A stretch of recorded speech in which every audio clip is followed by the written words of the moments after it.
14th broadcast private. Greetings, anyone who's watching now or in the future. Not you. The AI popped up. Before I do today's Sweet Surrender daily run, I'm going to show you a little game called Zix that I found a few days ago.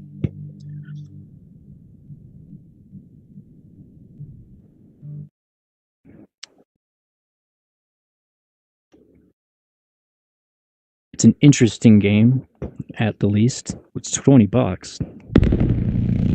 Welcome back, Acolyte.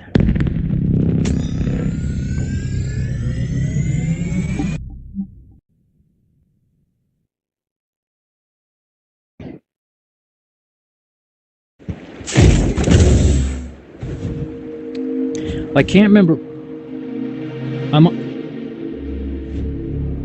Okay, you're fine. To anyone watching this video, I'm on the phone right now, so I may sound nonsensical at times. That's just because you're only hearing half the conversation.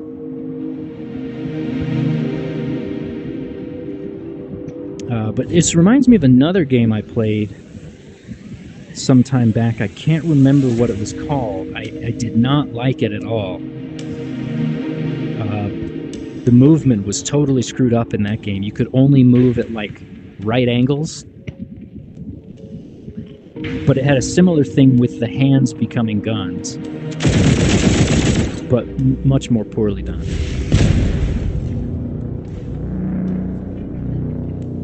Oh yeah, this jump feature here. Well, okay, maybe do both. If you do one, you hardly move at all.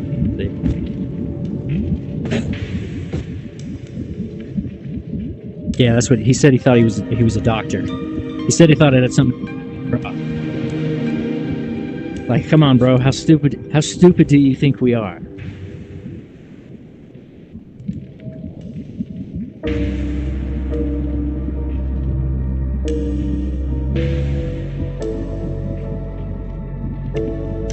Oh yeah, and you see the clothes he's wearing?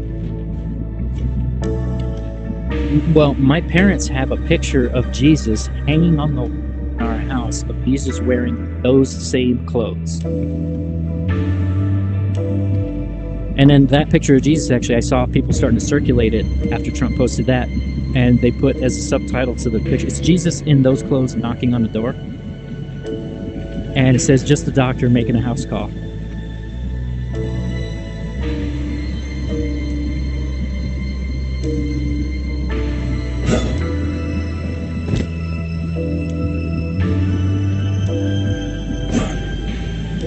Yeah, if you do the angular jump with both hands, it actually worked all right. You can double jump. So this, movement-wise, is the main thing that differentiates this from Sweet Surrender. Sweet Surrender, you can't jump at all. It's like Bionic Commando. And you got to use the grapple gun if you want to move up.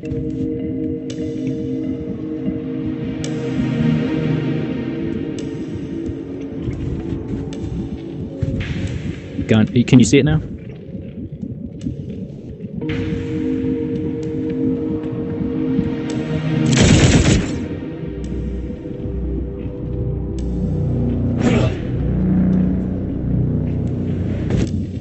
You can't double jump when you do the pull jump, though.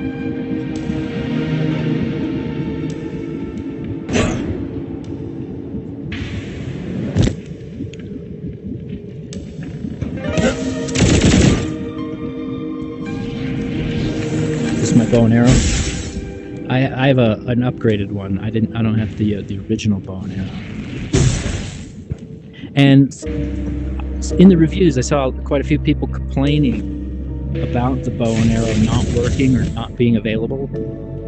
And what I think, this is just me speculating, what I think might have happened is they adjusted it because of those complaints.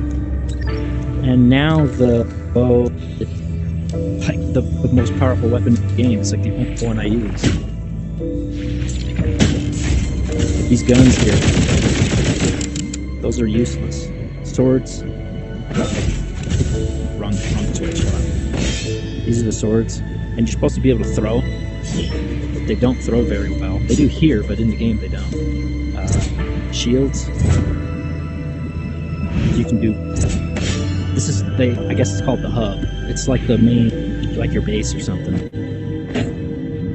And these down here in this circle are missions that you go on. So here, let me go on one. I'll show you.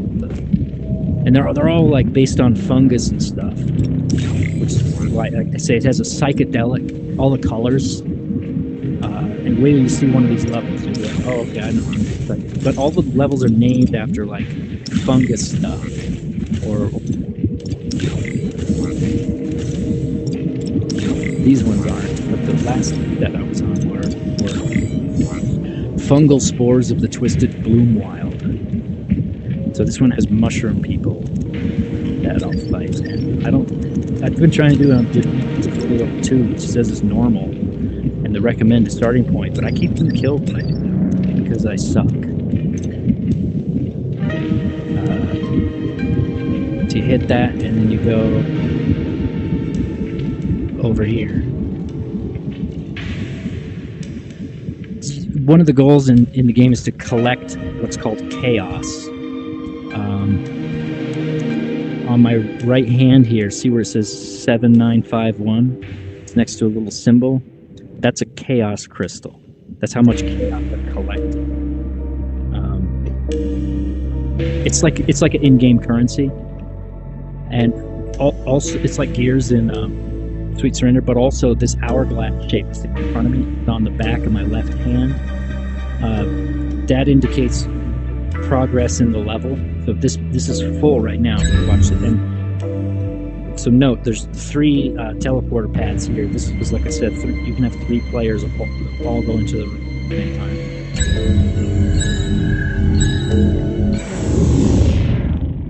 No.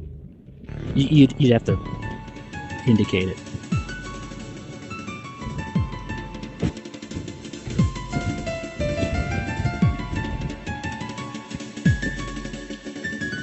So then there's these things, you break them, you get stuff.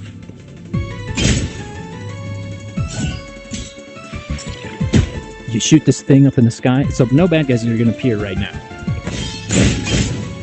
They won't show up until I shoot that thing up there in the sky.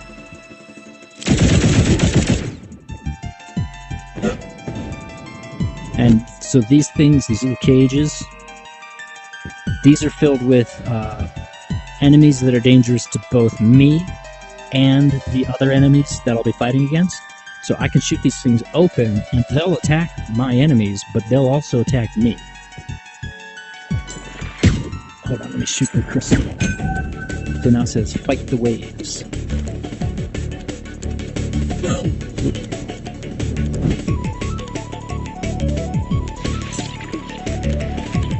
Where's the bad guy?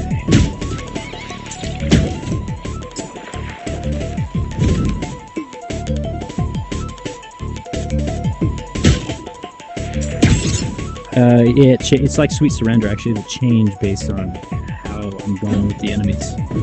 Here's some mushroom people.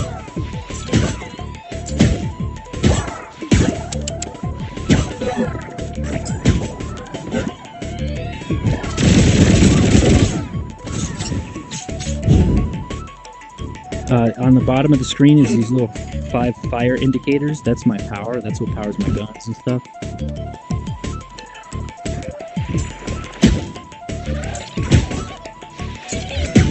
Yeah.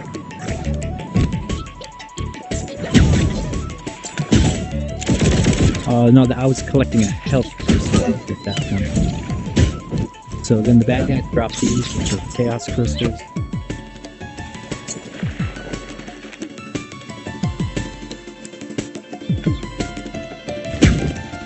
No, the guns are really weak. That's why I say I think they tweaked the bow and arrow or something, and now it's too strong. Here, I'll shoot some mushroom bows. You'll see.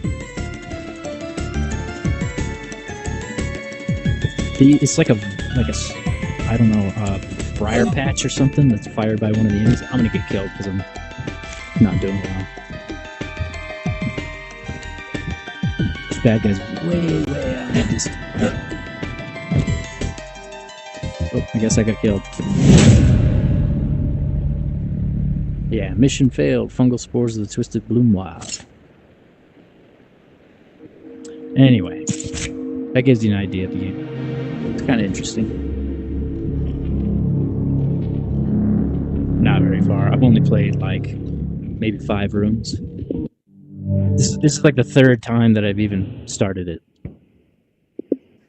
Now, folks, on to the main event of the evening.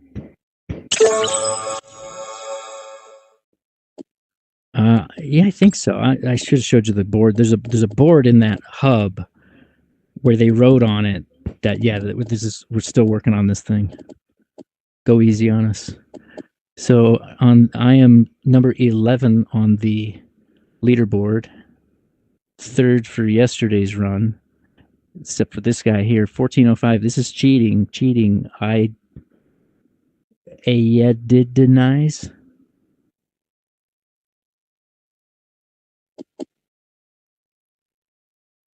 What was that from?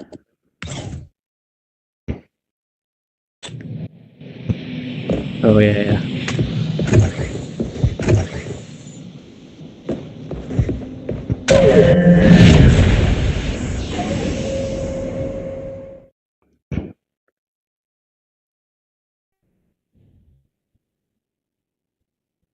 He made a movie called Yes Man, and I've not seen it, but I think the premise of that movie is he has to say yes to everything. When I first heard that idea, I was like, oh shit, this is just a ripoff of his own movie, Liar Liar.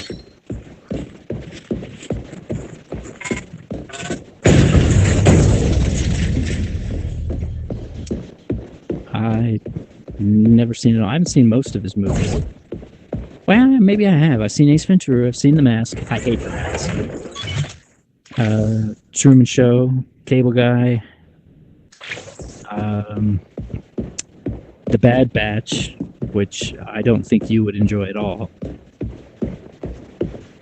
No. Even I watched it with Akira. After we watched it, she said it was disturbing. Did not enjoy it at all.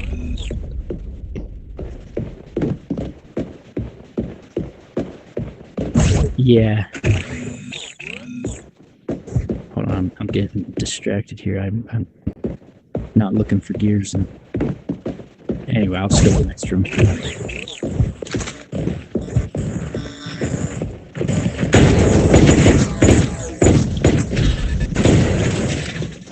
That was awkward. Second gun. What else have I seen? Dumb and Dumber, obviously. Dumb and Dumber 2. Which again, I don't recommend.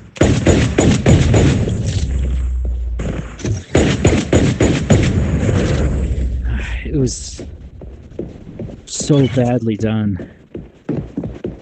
The humor, it was not funny. There was literally one scene in the movie that I found genuinely funny and laughed at.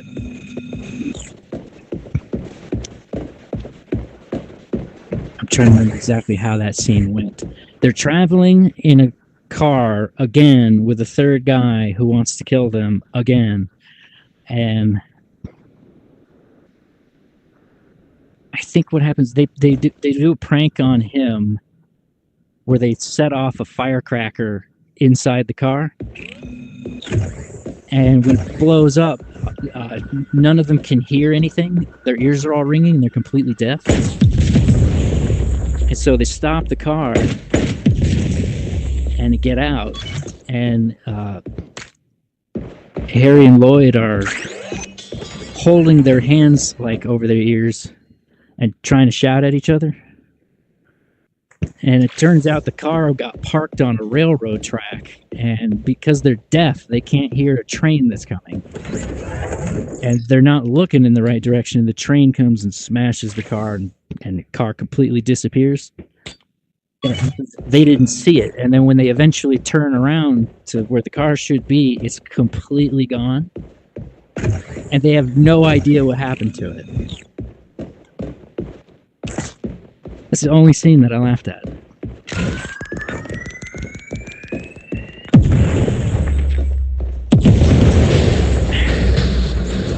Yeah, way more than the first movie, for sure. way more. It's so weird because it's the same people making it. It's the same two lead actors, the same directors who made the first one. I mean, I had every reason to believe it would be as good as the first one.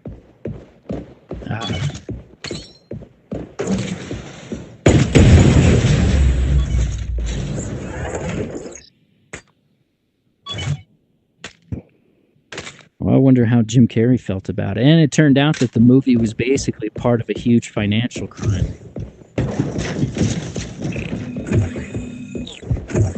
Yeah, one of the producers of the movie is in hiding in Asia right now. I can't remember what the government did with the movie Dumb and Dumber 2.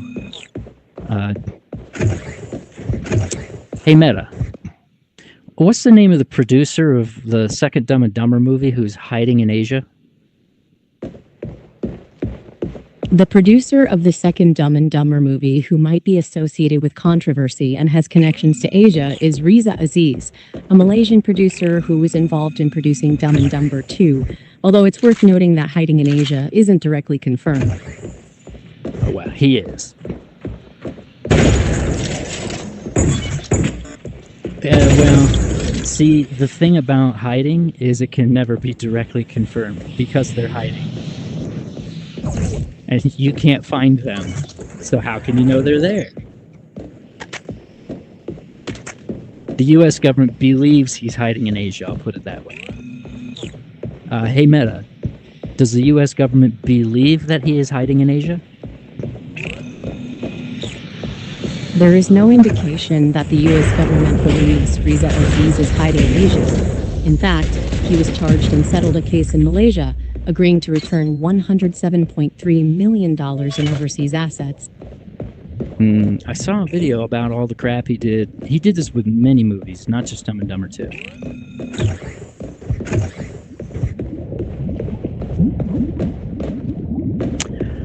I'm not sure exactly. I couldn't understand how it worked what he was doing.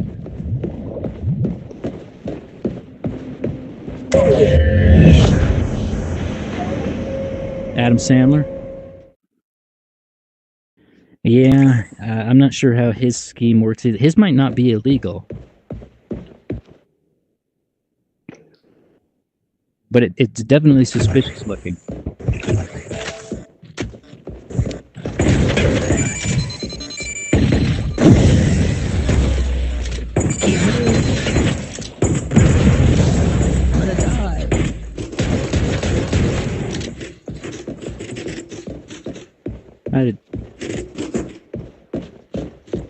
The financial crimes? Ooh, grapple gun. Look at that on floor 2. I am blessed today. I don't know. I think there's a bunch of different ways you can commit financial crimes when it comes to movie making.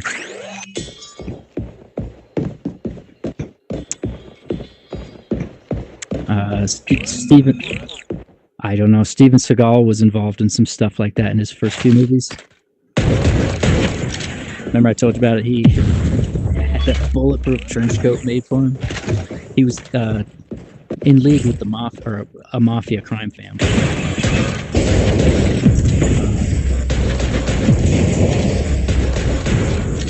I can't remember the name of the guy. Hey Meta, who was the criminal mafia type guy who was involved with Steven Seagal's first few movies?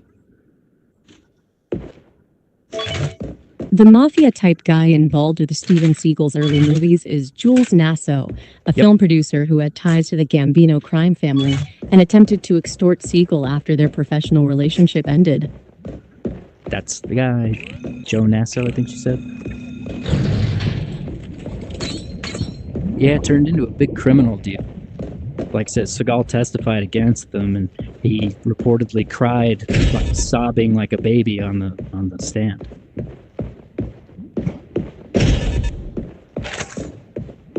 I've never seen... What's that?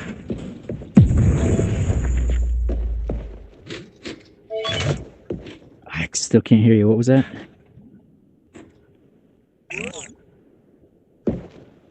What's that a reference to?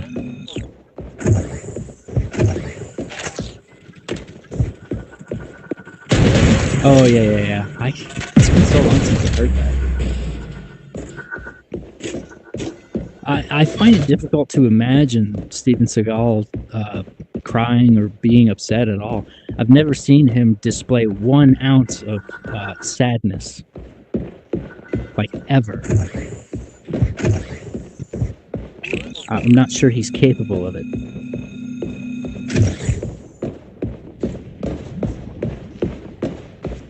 He's got 3 emotions. He's got anger, and he I'm not sure if I would describe it as happiness, but he has some form of excitement, and a lot of times it comes off like self-satisfaction, like laughing at his own jokes.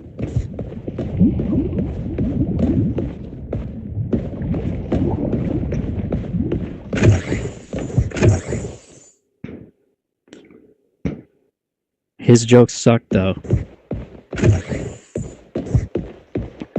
There's no way to what? Hi, that's no way to treat a lady. I don't even know where I'm going. I'm not paying enough attention.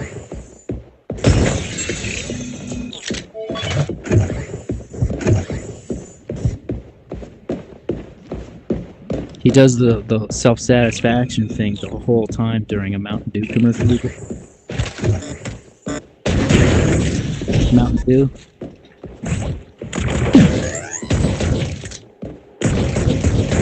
Oh, and he also does it in a commercial he made.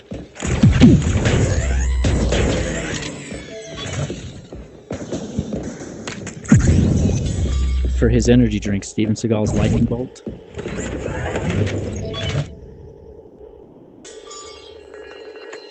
Hang on 1 second. Stim 3 Gears. Yeah, he had an energy drink like 20 years ago.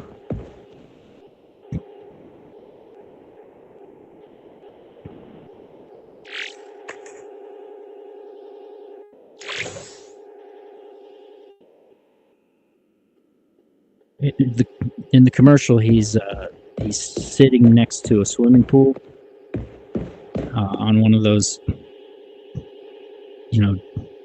chairs people sit in next to a pool. He's got a woman standing in the middle of the pool, and the pool's like halfway filled, and she's opening up cans of Steven Seagal's Lightning Bolt and pouring it into the pool.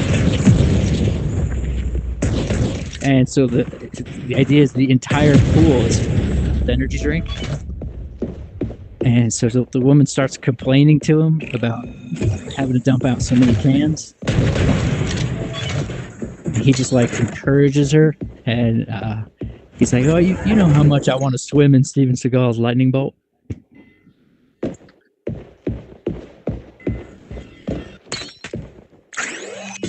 I drank a few of them a long time ago.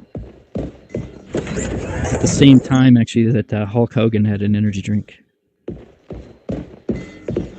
Energy drink? I almost killed myself with that one once. Yeah, I was at work. I was working nights back then, and I was extremely tired. And I was driving a van delivering newspapers. I was like falling asleep at the wheel tire. And so I went to a gas station right next to where I worked, and I bought 2 of Hulk Hogan energy drinks. I slammed them both, one right after the other. That was the first time I ever experienced acute caffeine intoxication. Yeah, it was what's the word I'm looking for? Alarming.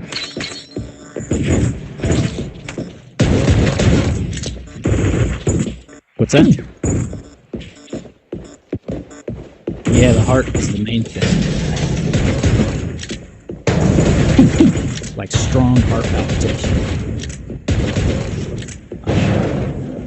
kind of a slight nausea. Definitely a feeling something's wrong.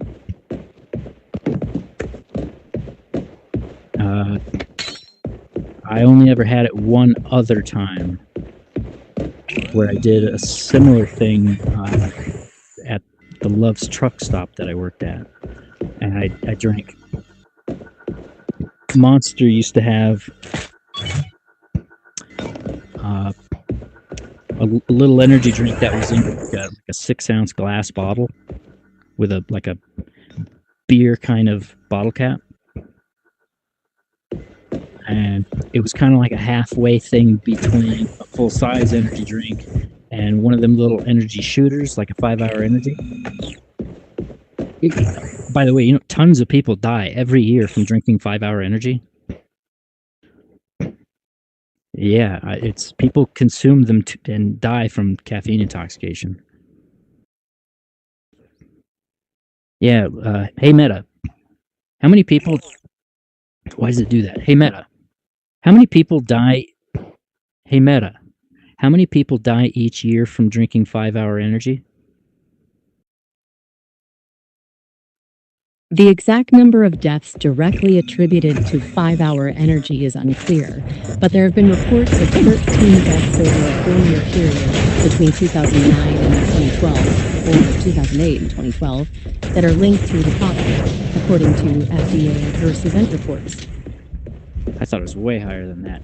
That was bad. That voice completely muted the game, and I had to fight that battle just now in complete silence, and that didn't do good.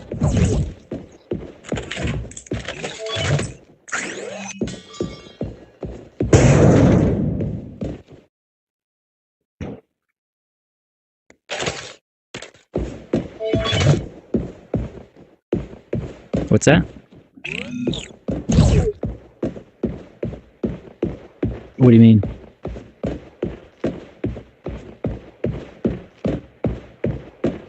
Yeah, I heard about the 5-hour energy deaths, I think, on a radio show. Can't remember who was on it, but they were explaining the dangers of drinking.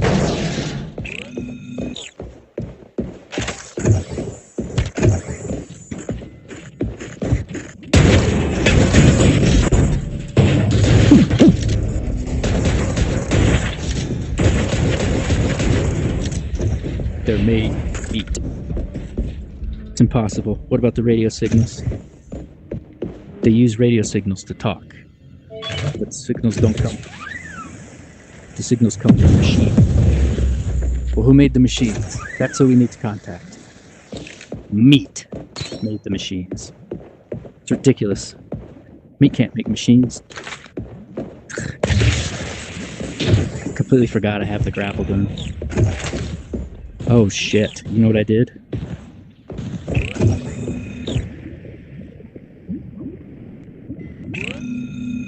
I skipped the sewer entrance on the second floor.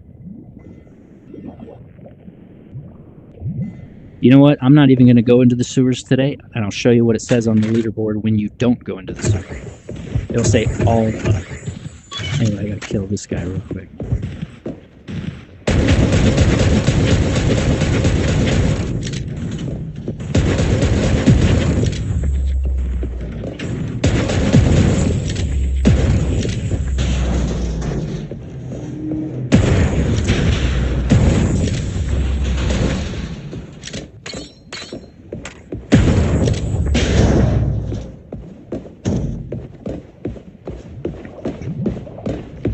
Some people have suggested that a lot of Steven Seagal's most recent movies may be some kind of a financial crime, like money laundering or something. They're all made in Eastern Europe. They're all terrible.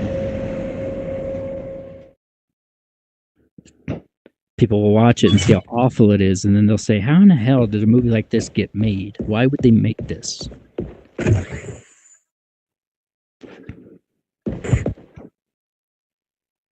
And where's the money for these movies coming from, and where's it going?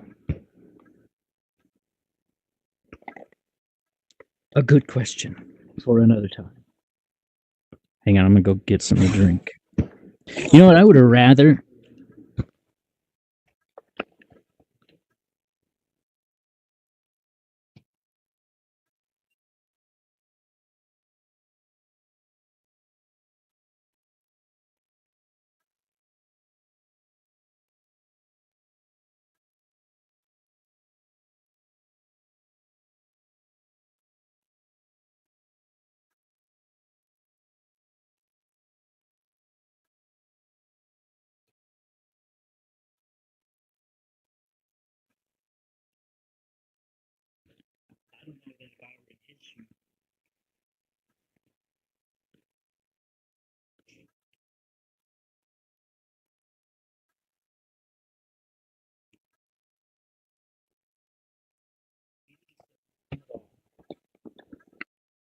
Oh, and there goes my battery.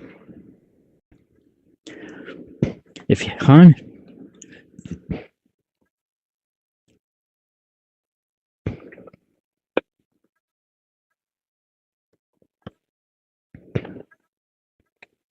yeah. So if he'd have said nothing at all, that would be better than having him recognize it. Hey, where'd you get that? And then Matt saying, a good question for another time. And then completely blowing it off and never answering it.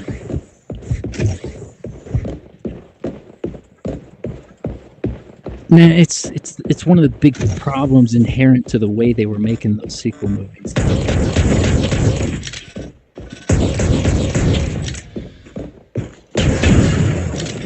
They did not have any kind of overarching plan for what to do as they went from one to the next.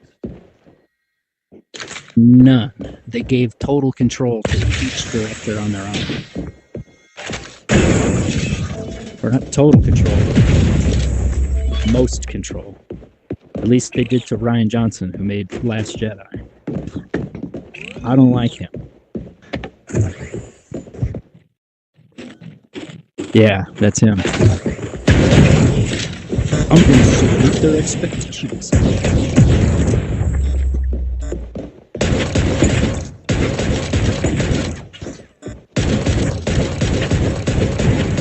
Stop moving.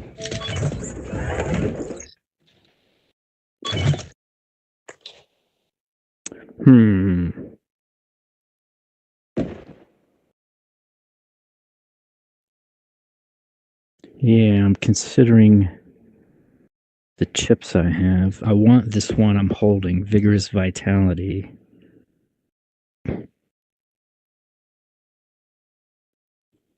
I'm gonna put that here, and we could get rid of the stem gives 3 gears chip.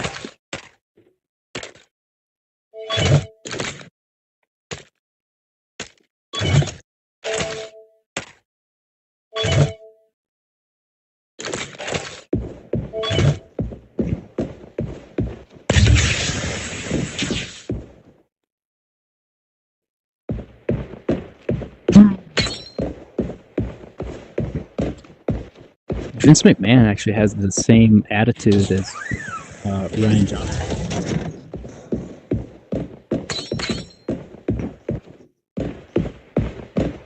The fans don't know what they want. They think they know what they want, but they're wrong. Vince would say all the time, the fans don't know what they want. I'm gonna give them what they want.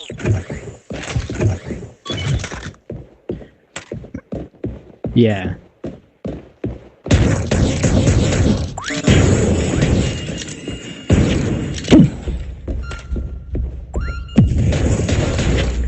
Damn, that was a close one. If that sniper had hit me a second time, I'd be dead right now.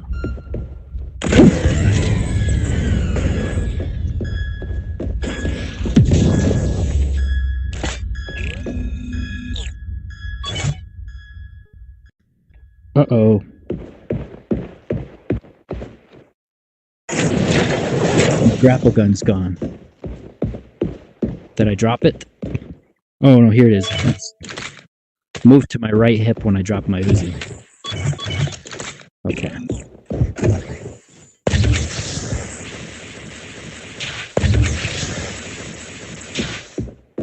So yeah, Vince would say that kind of in response to fans being upset about something that happened in wrestling. They don't know what they want. I'm going to give them what they want.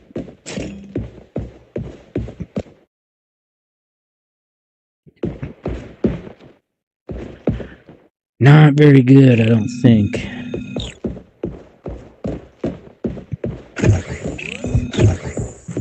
It'd have been easier if he'd have just paid the 3 or 4 million or whatever it was that Janelle Grant wanted. He had a super bad, well, not super bad. He had a pretty bad car accident a little while ago on the same day that Hulk Hogan died.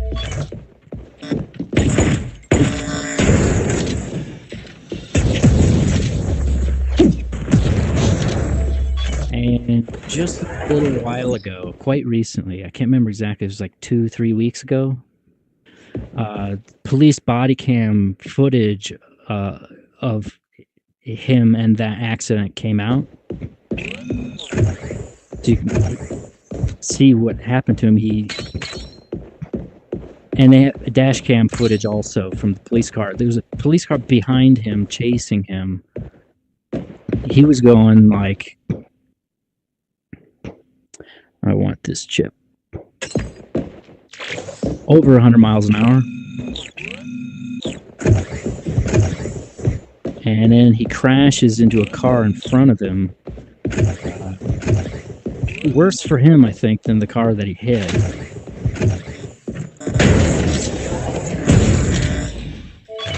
I don't know if the cop knew who he was. Yeah. We'll just get rid of that one too. He didn't seem to have any recognition of Vince McMahon.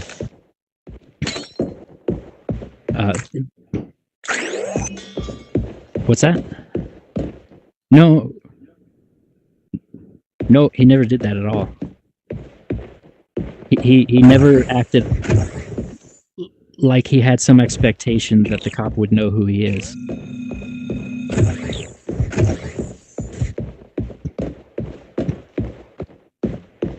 Well, after he crashes, the cop goes up to his car and the door is open. I think it might be screwed up, maybe with a broken window. I can't remember. And then they start talking. The cop's kind of chewing him out for just doing.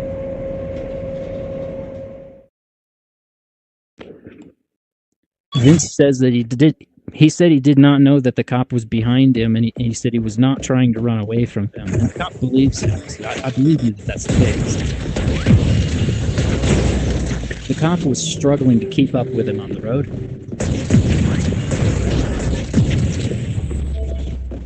I don't know how close he was behind him. Well, I guess you'd see from the video. He is some distance behind him. Damn, man, I want both of these. I'm just gonna go for a low gear count today, I think. Anyway, and then Vince starts talking about how he hasn't driven this car. It's like a super fast sports car. He says he hasn't driven this car in years, and he'd forgotten how like fast it was, or something.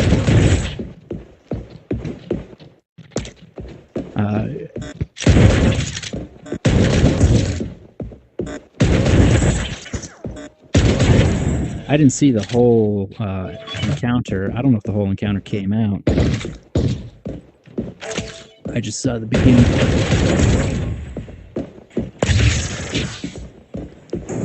Vince McMahon is a bastard. He's a bastard and an asshole, and he's evil and rotten to the core. It's weird for me to realize that that's how he is.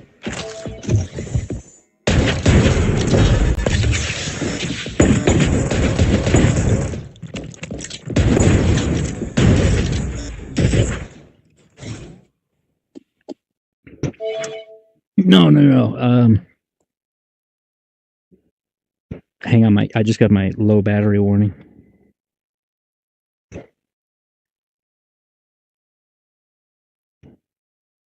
All right, can you hear me? Hello? Can you hear me?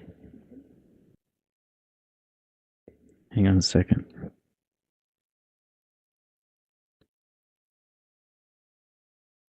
Something wrong here.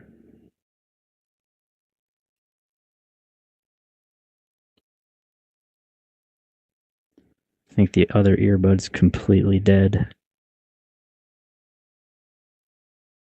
Yeah, give me just a moment. I'm going to switch to headphones.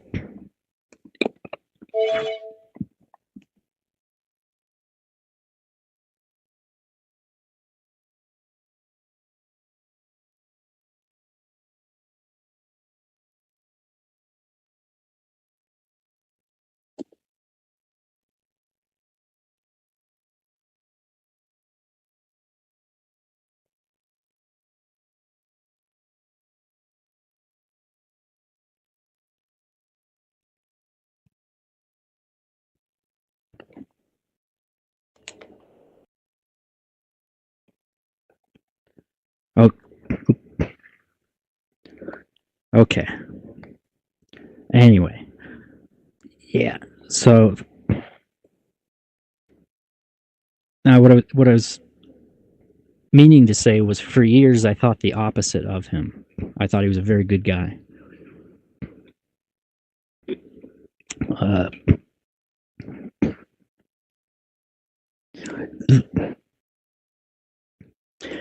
Uh, he shits on people.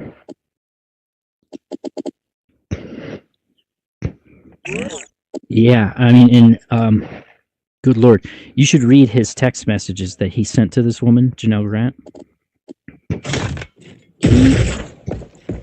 He is vile to the core.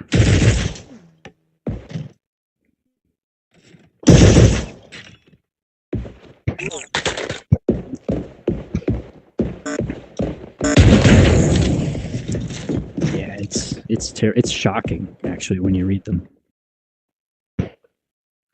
I'm surprised Brock Lesnar was able to come back from that whole thing.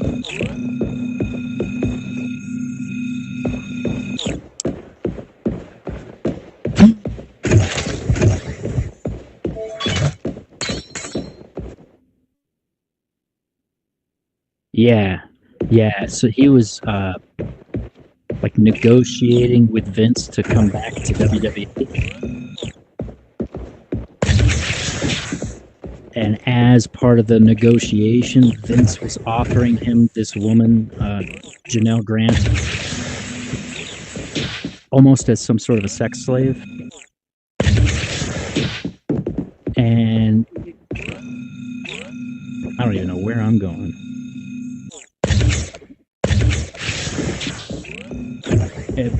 Brock Lesnar maybe seemed to not believe it. So he started texting the woman and requesting pissing videos from her, which she sent him. And what I gathered from his text was that, at least at that time, he fully intended to go through with that thing. Meanwhile, he's married at the time. He's still married. He's married to Sable.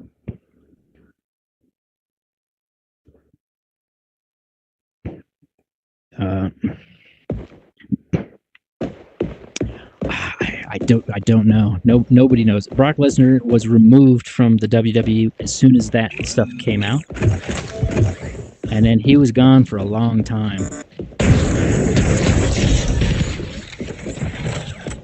Kind of. I think WWE was afraid of what more might come out about him.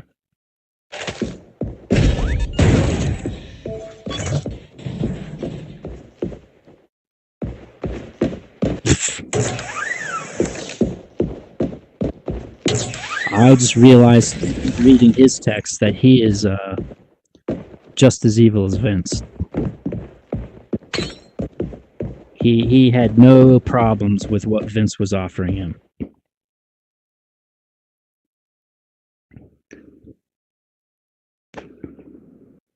Pretty much. Oh,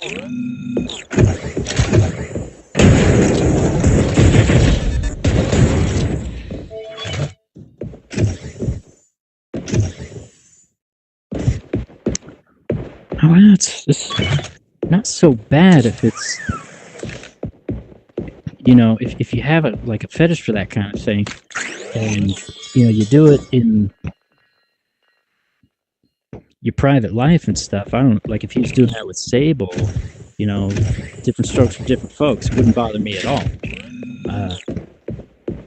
Problem with it is he's doing this in like a sex trafficking kind of scenario.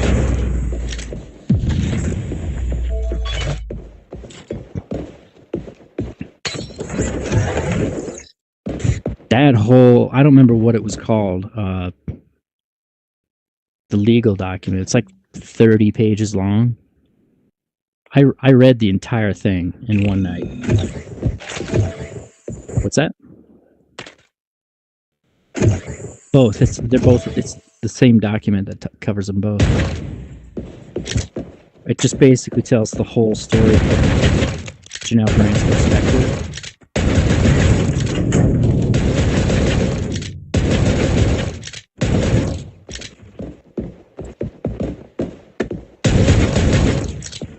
Yeah.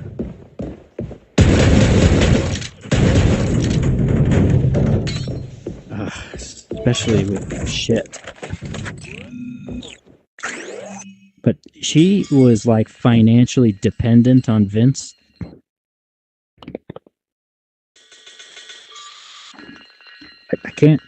I could be wrong about some of these small details, but Vince lived in the same apartment building that she did.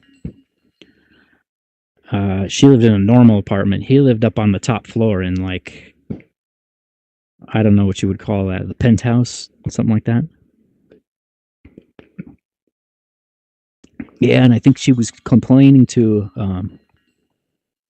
one of her neighbors about the difficulties she was having in her life. I think someone had just recently died. She's having real money problems. The neighbor told her about Vince living up, you know, he lives in the same building as, maybe he can help you, something like that.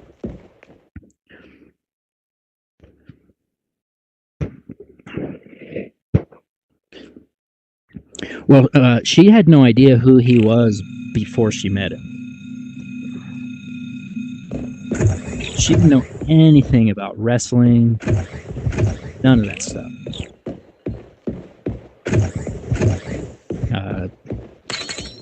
So anyway, Vince did kind of be like, oh, yeah, I can help you out. Eventually, he got her a kind of a job at WWE. And she just tells the whole story. I believe it because of the level of detail she was in. The whole job was a screwed up scenario. Vince was manipulating her the whole time. He was basically like trafficking her out to other WWE employees, in particular, John Laurinaitis. Do you ever heard of him? You know, remember him? He talks like this whenever he talks. He sounds extremely hoarse. He was like the commissioner of WWE or something back when I went to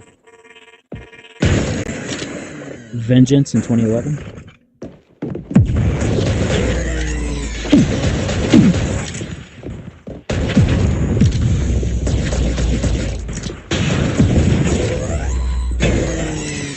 You know the Bella Twins?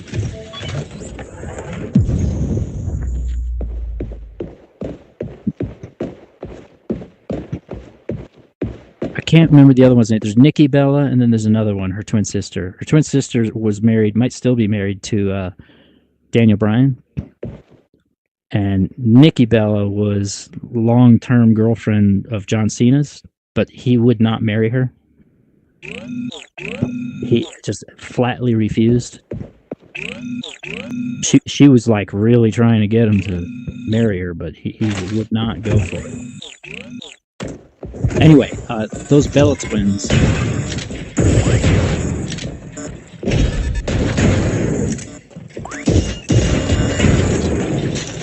I'm doing terrible. No, I'm doing terrible in this game. The twins' mother was married to John Laurinaitis. I think they're divorced now because of the shit he did.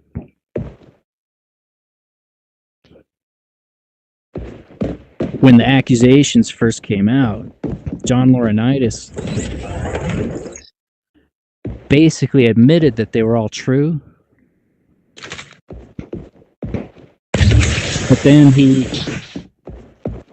started to try to frame his situation like he was also a victim of Vince McMahon. Like saying like, well, like,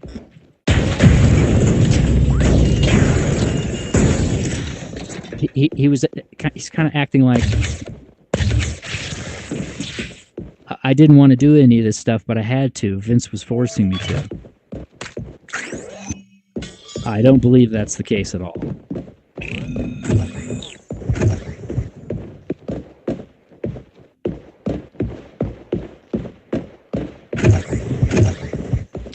Yeah, the way his situation is described by Janelle Grant, there's no way he's doing that under coercion.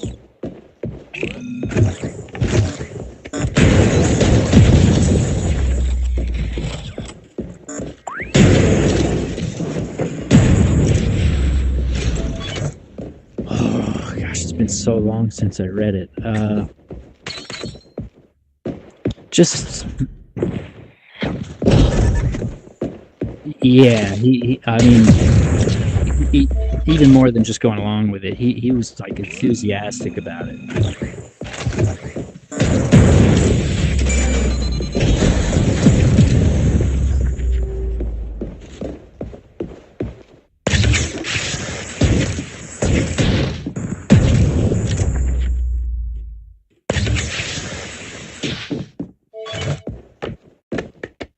Ooh, another one. Check it out.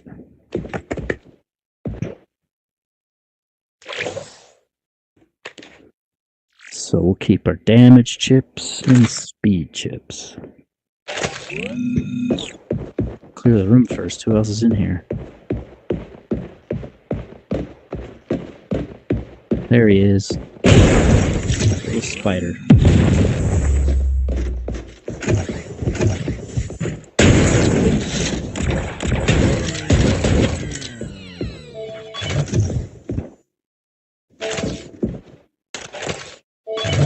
Assault rifle.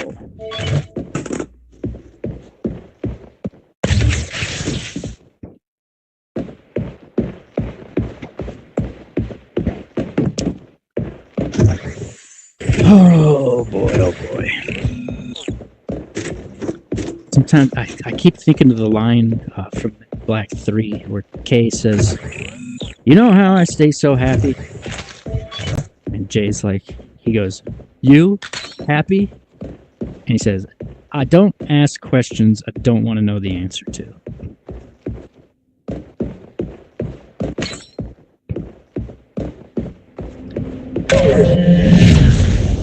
I think about that when I think about, do I even really want to know more details about this crazy shit that's happening in private with people like Vince McMahon?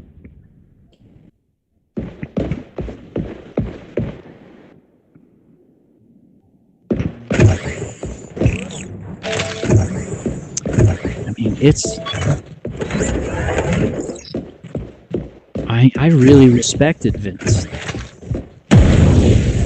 I thought very highly of him.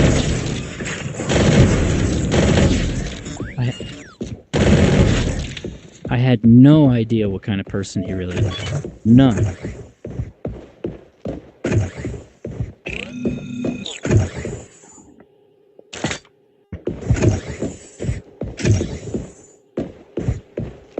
Well, and it's...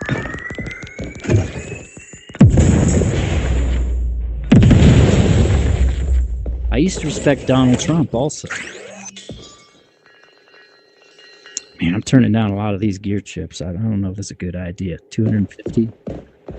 But the reason I respected Donald Trump was because Vince McMahon respected him, and the way Vince praised Donald Trump, because I respected Vince so much, that transferred over to Trump. Come to find out, they're both huge pieces of shit. Yes, literally.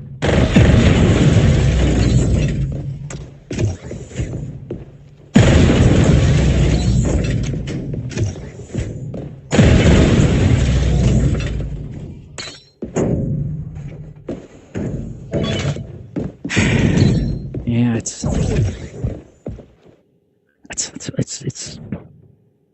tough to think about that because it's borderline criminal, in my opinion.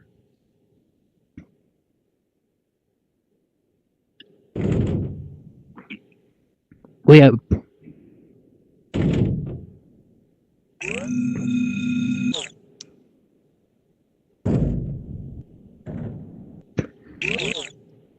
Well, it can't. It can be. It not always is. Hold on, I'm adjusting my seat. But she said she was coerced into doing all this stuff. She didn't want to do it. When Vince, I'm not even sure how much I should describe this because it just keeps the whole thing in my head. When Vince took a dump on her, it was during a three-way that they were having with Vince's physical therapist, who was a man. Yeah, I said it was a man, his physical therapist, and she said just like right in the middle of it, Vince got up and stood over her and just took a dump on her back, like on her back of her head, back of her neck, and on her back. It was like, good Lord, I don't want to dwell on this too. It was basically diarrhea.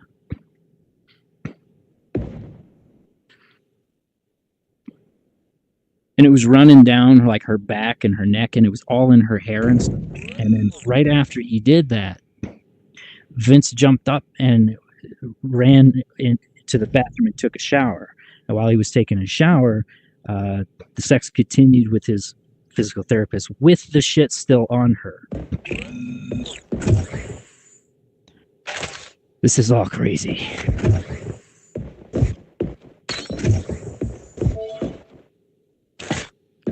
What the hell is this guy talking about?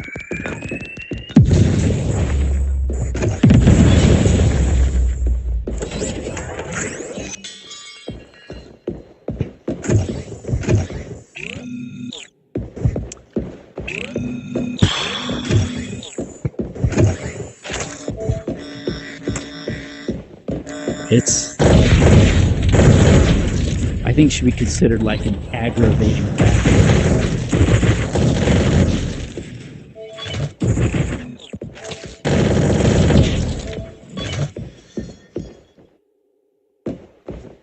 What were you saying?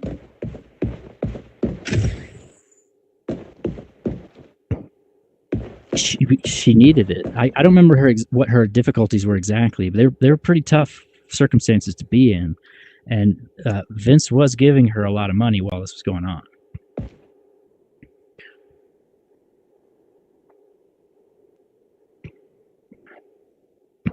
I can't remember all the details of the thing though, and that's probably a good thing.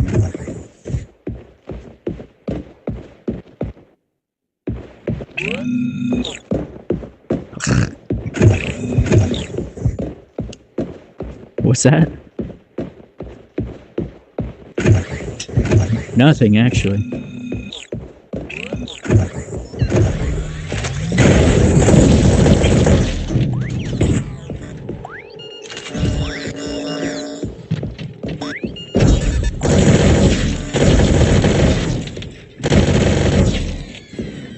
You know, Donald Trump has a history of doing equally vile things as Vince.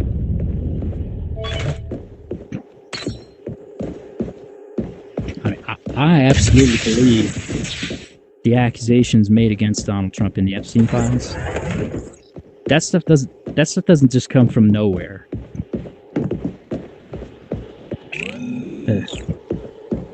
Oh yeah, he might be the person mentioned the most. They say his name occurs millions of times in the files.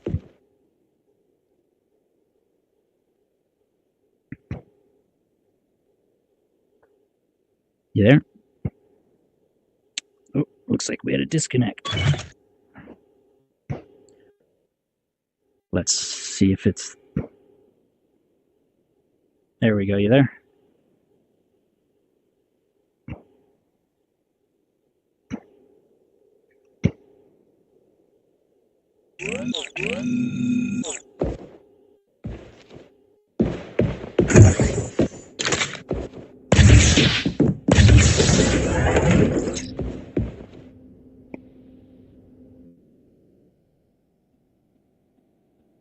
Yeah.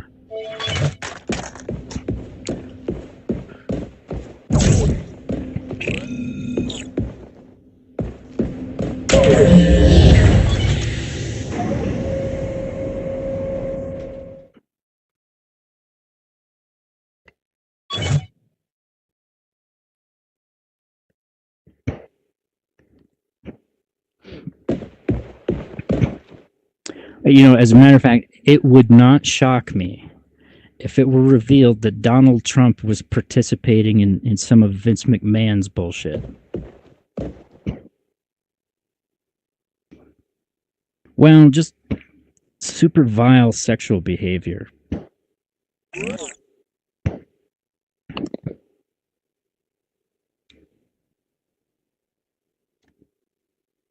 on 1 second. I'm looking for something. Where'd it go?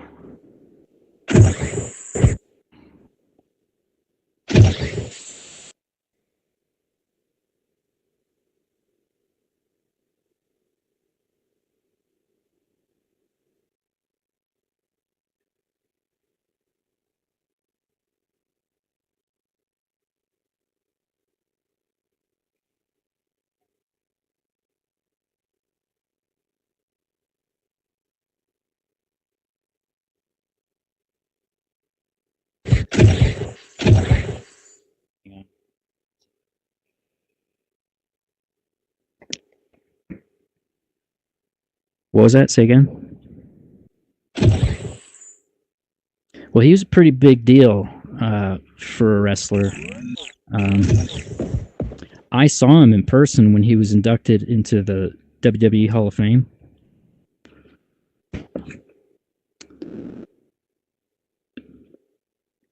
He was a big deal wrestler in the 80s. He's the one who Steve Austin was talking to when he made the 316 remark. You sit there and you thump your Bible. You talk about your John 3:16. Well, Austin 3:16 says I just whipped your ass.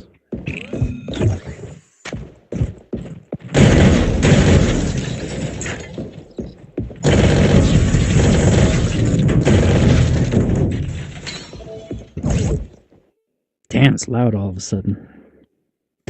He had real bad struggles with drugs and alcohol for a long, long time. Yeah. It was public and it was bad. He was living a really terrible life.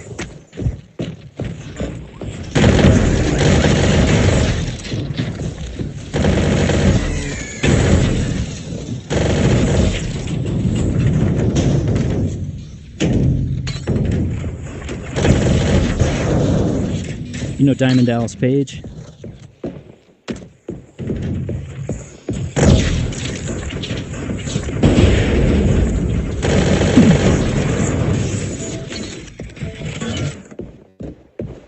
Diamond Dallas Page said, so he has the distinction of being the oldest person to have their first pro wrestling match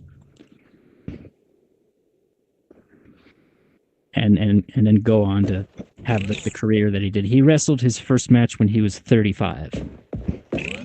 Yeah. And I'm trying not to screw up any details explaining this.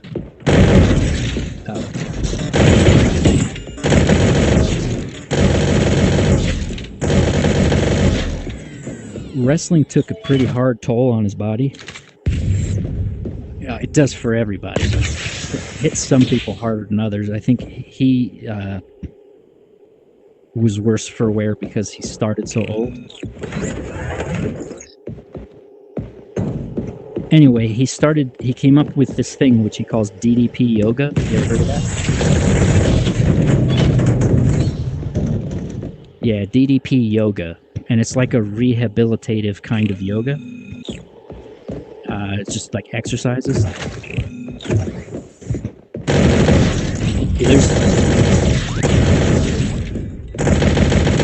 Hold on, I gotta kill these guys. It's too loud.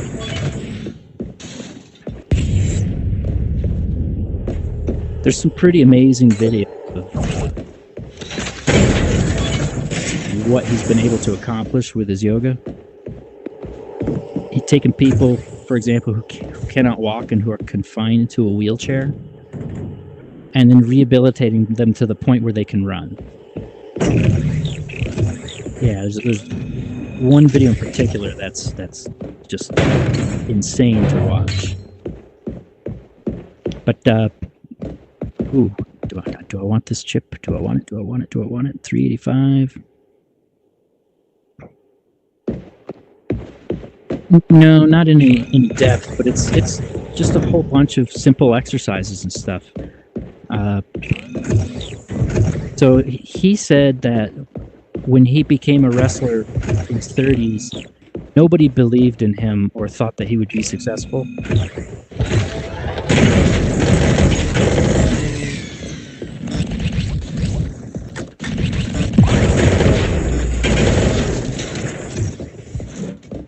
Jake the Snake Roberts was the first person and maybe the only person early in his career who did believe in him and who helped him and who encouraged him.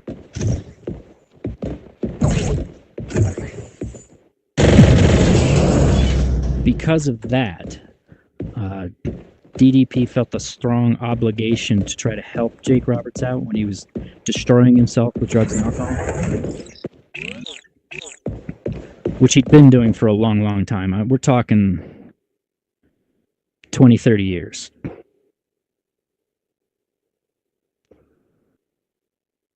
And they made a documentary about it called The Death and Resurrection of Jake the Snake Roberts.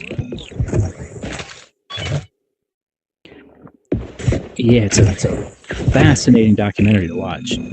I'll see if I can buy it or something. You should see it. I don't know. Standard documentary length. Probably like an hour and a half. I can't get through this wall. What's that? Say again? I can't understand. Yeah, very much so.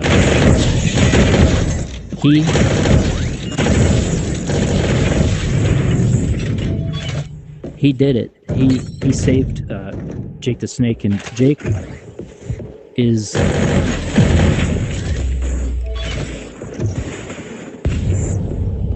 still sober and still doing well physically to this day.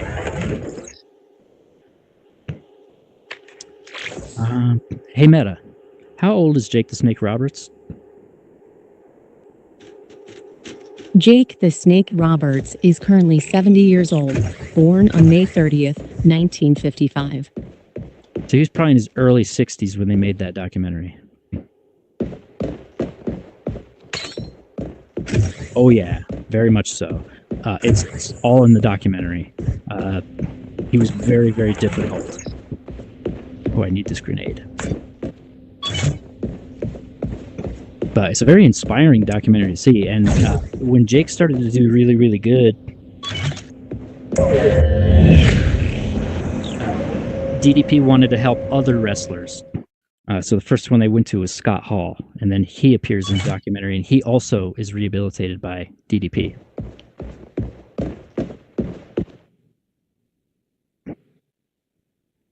and he was wheelchair bound. Hmm. He's dead now, unfortunately. He he fell down the stairs in his home and he laid on the ground over like 2 days, and then he died.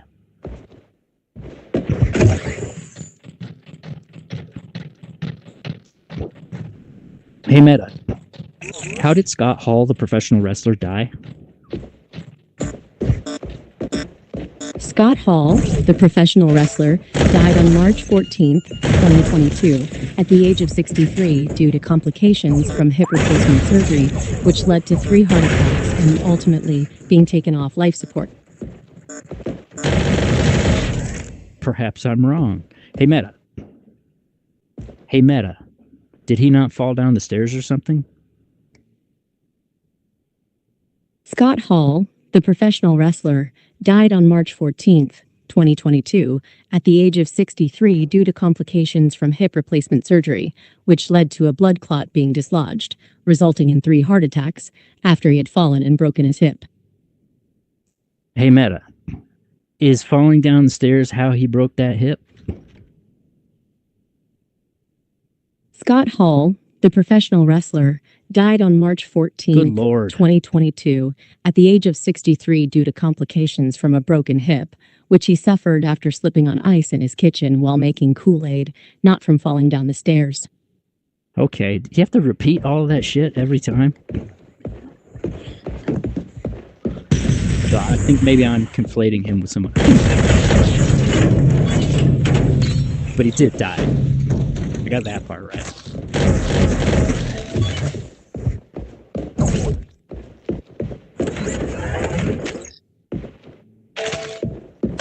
Oh, yeah. Yeah, I forgot, way off topic for that. So a long time ago, they made a documentary called Beyond the Mat. And in that, the filmmaker follows Mick Foley around and Jake the Snake around, and he's sort of depicting the difference in their lives. And then Jesse Ventura also was a part of it, but he's not in the documentary itself. He's in like a sit-down discussion that was on the DVD where he and the director and Mick Foley sit for like an hour talking about wrestling. But anyway, Mick Foley is at near the height of his career when they made that. And Jake the Snake is at what would look like to be the lowest point of his career, even though it's actually not. He would go much lower afterward. He's traveling to tiny little venues to do wrestling stuff. Jake is.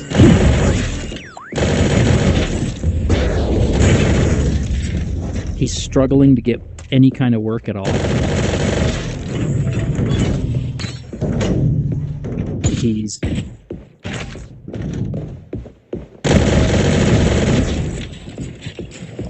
fucked up on drugs and alcohol almost every waking moment of his life. He's dangerous to wrestle in the ring with because he's intoxicated. He hurts people when they wrestle him. So kind of what he was doing, he was burning bridges.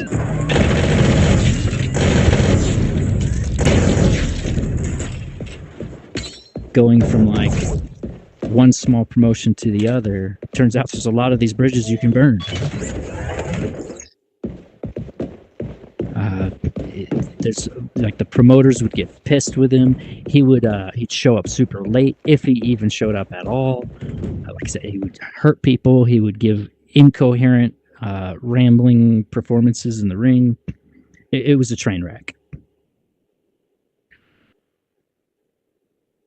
So anyway, to the sexual deviancy part. So Jake the Snake is the one who gave the explanation. It's the only explanation I've heard. I don't know how much I believe him because. So anyway, he said he had a real problem with sex, like with women, and with him, he said it's like an escalating thing where there's a term in wrestling, a ring rat. A ring rat is like a groupie for wrestling, where they want to sleep with the wrestlers.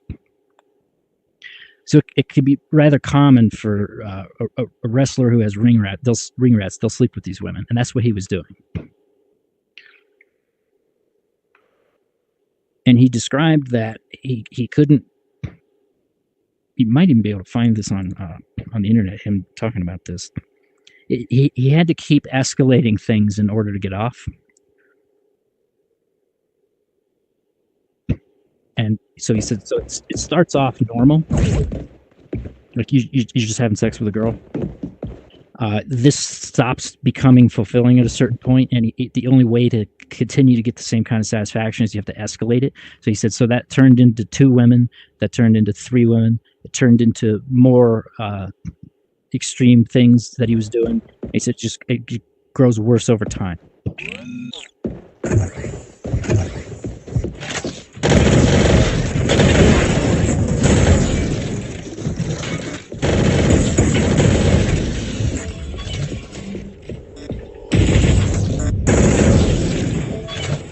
I mean, I believe him that that's how it works for him. I don't think he's lying or anything, but I just where I say I'm not sure. I don't think that applies to everyone. I think that's just for some people. People like, I've never slept with a ring rat. I don't know.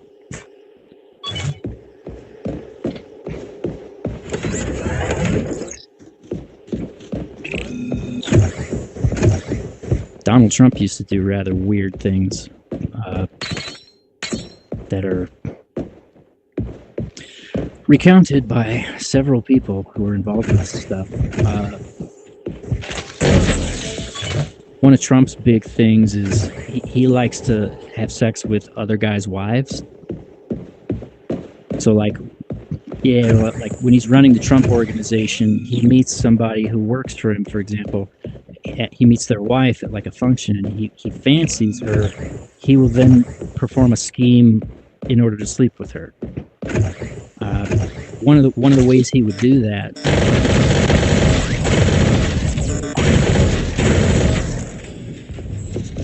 I may have some of the details wrong. He would either he would be talking to them, or he would concoct a situation in which he had led the woman's husband into basically cheating on her. And he has proof of it. He has recordings. Or one instance I heard of was he took this woman's husband and he brought him into Trump's office. And then he had a conversation with him about sexual stuff. And while they were having the conversation, unbeknownst to the husband, Trump had the phone turned on speakerphone, and on the line was the guy's wife, so that she could hear what her husband was saying.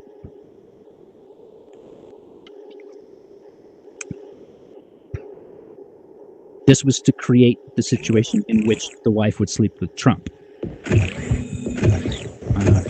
not sure how to describe, I don't know if it's like revenge or like what they call a hall pass or something like that.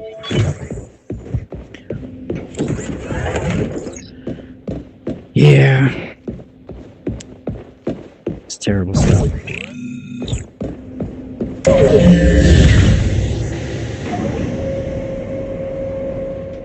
What's that? Oh yeah. There's quite a few of those stories out there.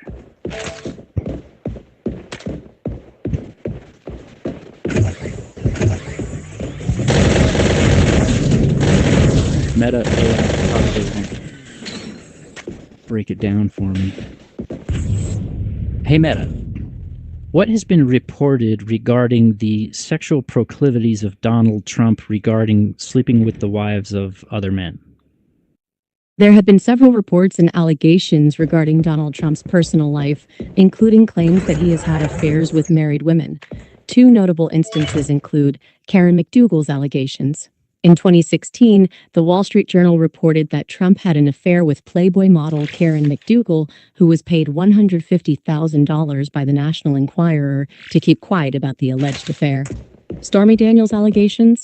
Adult film star Stormy Daniels alleged that she had an affair with Trump in 2006, for which she was paid $130,000 in hush money before the 2016 presidential.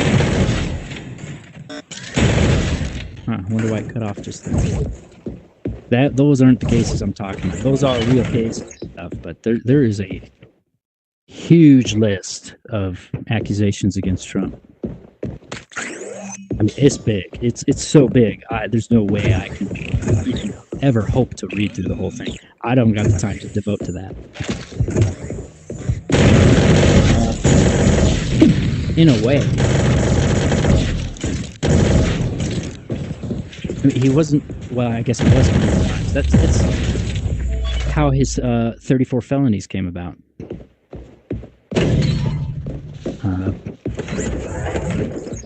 He committed financial crimes in order to try to keep the Stormy Daniels thing a secret.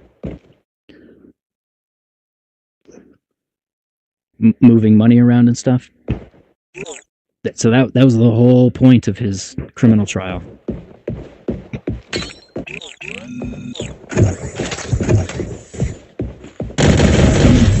It's been pretty well established that the story is true.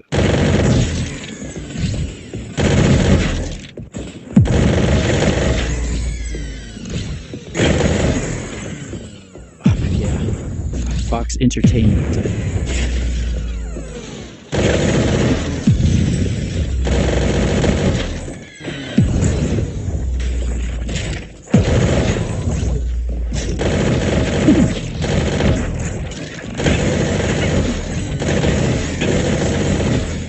These guys just keep on coming.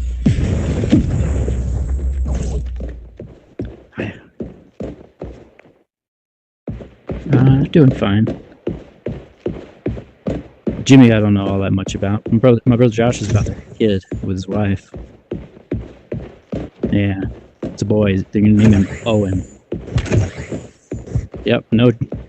Owen loves his mama. Really, they really are. They're naming him Owen. As soon as I heard, yeah. As soon as I heard they're gonna name him Owen, I immediately knew that Josh did not choose that name. Yeah, had to be. I don't think that's a name he would go for. I don't know. I could be wrong, though. Maybe he did.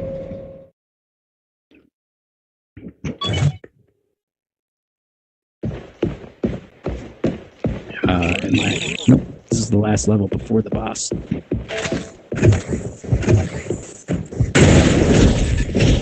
No, not lately.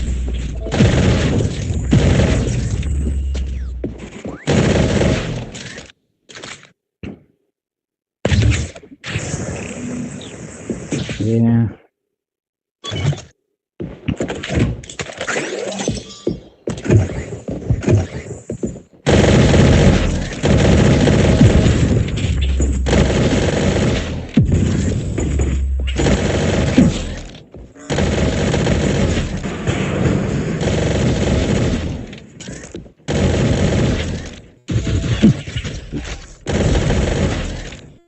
I'd go Bigfoot hunting.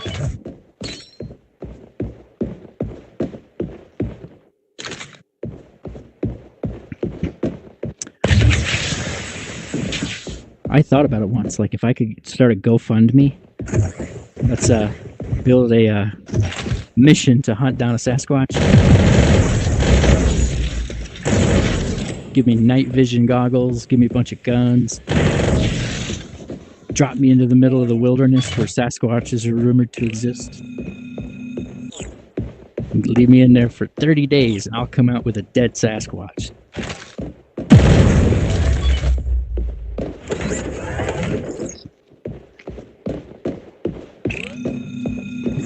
He was killed by a Sasquatch.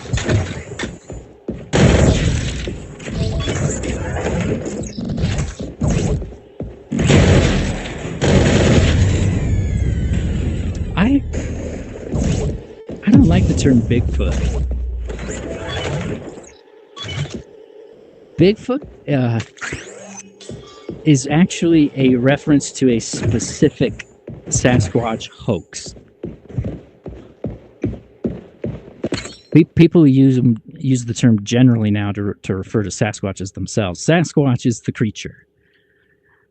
Bigfoot was a hoax where a guy made like a huge wooden foot, only the foot, and he had it on like a broomstick or something, and he went around, I think, in the snow or the mud making Bigfoot tracks in order to mess with some construction workers, I think.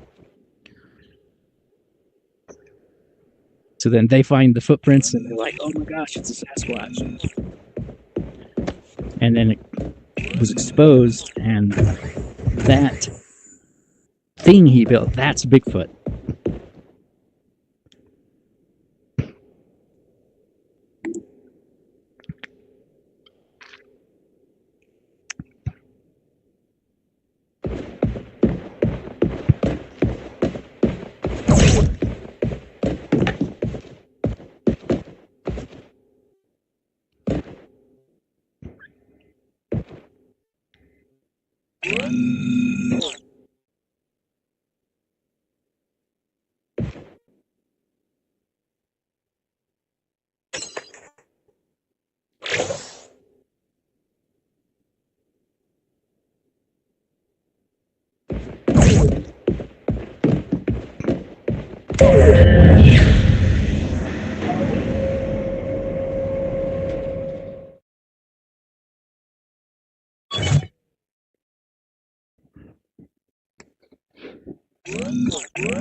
Kill this guy in like 6 shots. I'm doing 1,270%.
And there we go. 273 kills, 72 minutes, 49 seconds, placing number 2 on the leaderboard. Ooh. Arwen Strider got killed on the 7th floor.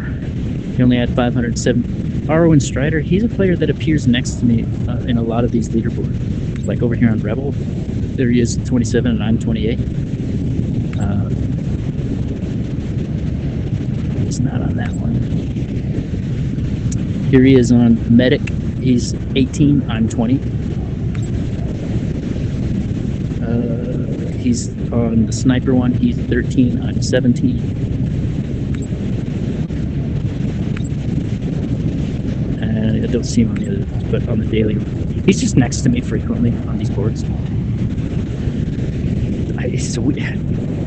What's that?